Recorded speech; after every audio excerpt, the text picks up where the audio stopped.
Chers amis, je tenais à vous souhaiter un très chaleureux Shabbat Shalom depuis Yerushalayim, Ira Kodesh, la ville sainte, notre parashat Bo, la sortie d'Égypte.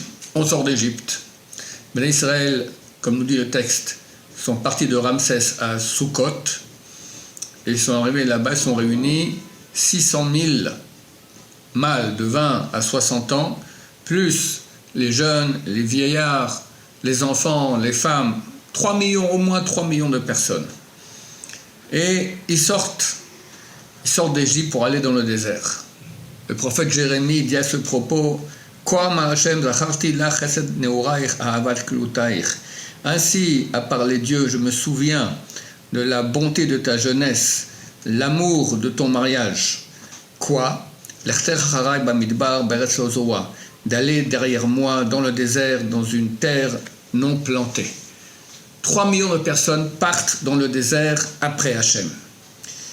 Normalement, ils auraient dû préparer un petit pique-nique, quelque chose, en cas, s'il y a besoin. La Torah nous dit, ils n'ont rien fait, ils n'ont pas pris, même pas un sandwich, rien de rien. Mais je ne comprends pas. On part comme ça dans le désert, qu'est-ce qui va se passer? L'enfant, au milieu de la nuit, veut son biberon. Ici, il n'y a pas de biberon, on l'entend à un demi-kilomètre. Et ce n'est pas un bébé. Les femmes à l'époque accouchaient de 6 enfants à la fois. Chacun avait une cinquantaine, une soixantaine d'enfants. Un vrai établissement pour enfants, il avait. Et comment on part comme ça dans le désert sans le biberon? En fait, la suite de Jérémie est Kodesh Israël Hachem. Le peuple d'Israël est sanctifié à Hachem. Ils avaient une émouna tellement grande. Ils savaient, si quelqu'un va voir le roi, il vient au palais, il prend avec lui un sandwich, de porc qu'il aura faim là-bas, tu es dans le palais du roi, tout ce que tu as besoin, tu pourras l'avoir. On part avec Hachem dans le désert, on prend rien. Et Dieu, je dis, je me souviens de ta foi, de ton amour, de mariage, de me suivre comme ça dans le désert. Plus que cela. Il y a une mitzvah de sanctifier le nouveau-né, aîné de l'âne. Il est saint. Il appartient au Kohen, et on doit le racheter du Kohen en lui donnant un mouton.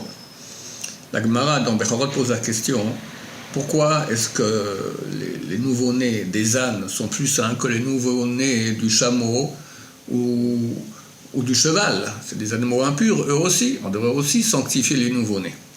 Répond la Gemara, non. Les chameaux et les chevaux n'ont rien fait de spécial au peuple d'Israël. Par contre, les ânes, ils ont aidé le peuple d'Israël à leur sortie d'Égypte. C'est écrit que chaque juif avait avec lui au moins 90 ânes de toute la fortune des choses qui sont prises des Égyptiens.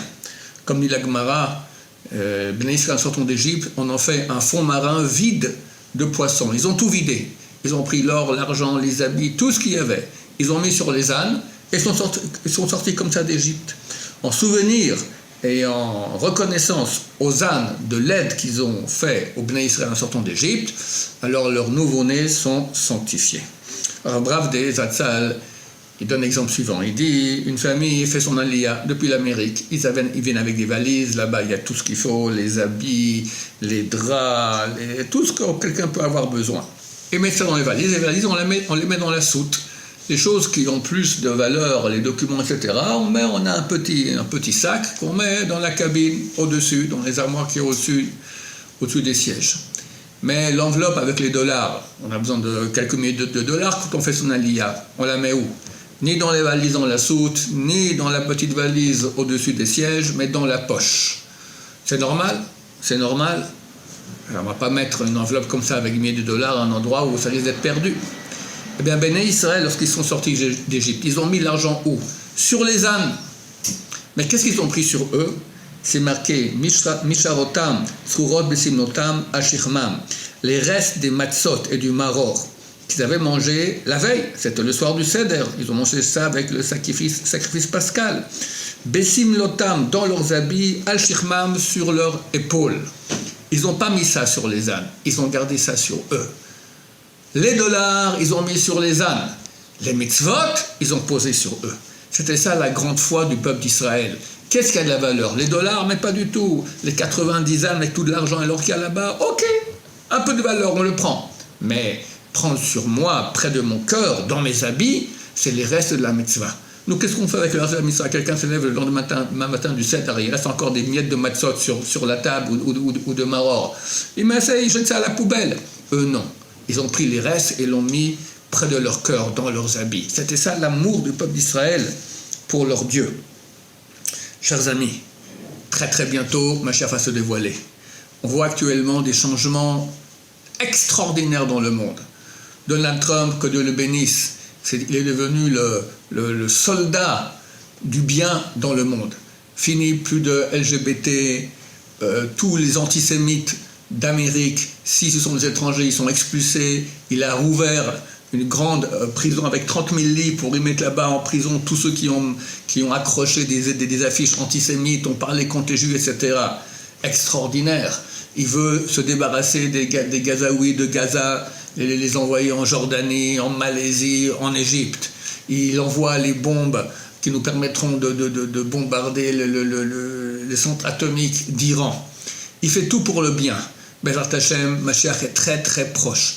Nous devons, alors je ne vous dis pas de mettre votre argent sur les ânes, mais commencez un peu à comprendre que ce n'est pas du tout l'essentiel. L'essentiel, c'est être proche d'Hachem. C'est ça l'essentiel. Et c'est ça qui va compter lorsque Mashiach viendra. Personne ne regardera quel est ton compte en banque. Oui, on va regarder combien tu as donné en tzedaka, ça absolument. Et combien tu as laissé dans la banque, l'argent qui va servir à presque rien. Mais nous devons, dans notre cœur, mettre l'important, c'est d'être proche d'Hachem, près de notre cœur. Alors on ne va pas mettre les restes des matzot et du maror près du cœur, mais tous les matins, quand on mettra les tefilines, on dit la paracha de Kadesh. Alors là-bas, on parle des ânes d'Égypte, d'accord, de l'importance de sanctifier les nouveau-nés des ânes, se rappeler. C'était quoi l'essentiel? C'était la matzah, c'était les mitzvot, c'était pas la fortune qu'il y avait sur les âmes.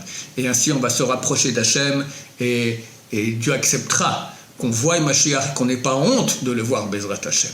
Je vous souhaite à tous un Shabbat Shalom, plein de bonheur, plein de sainteté, plein de présence divine dans vos maisons. Amen, Amen, Shabbat Shalom, Umvorach.